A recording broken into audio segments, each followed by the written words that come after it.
And any discussion of stewardship in a desert climate must start with water. We find ourselves in the greatest drought in the western United States in over 1,200 years.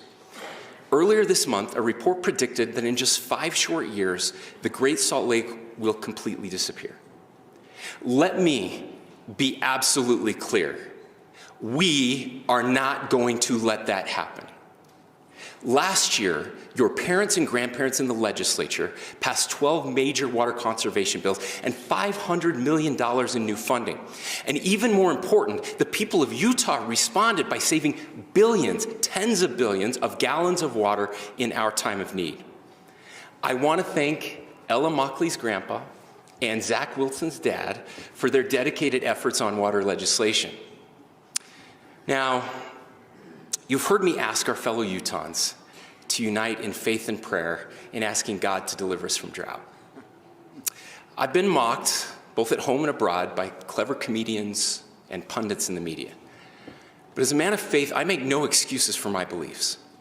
I believe there is real power in people of all different faiths and backgrounds uniting together and pleading for help from a higher authority than our own.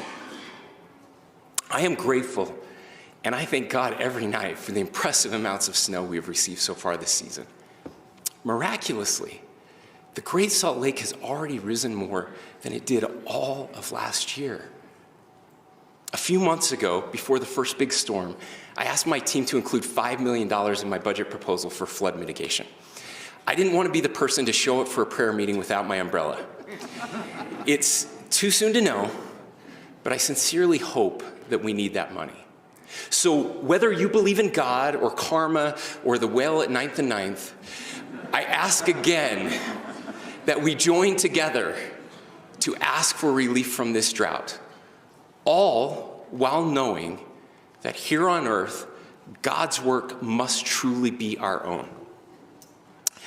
You see, I believe that God can fill the lake, but if not, then we must.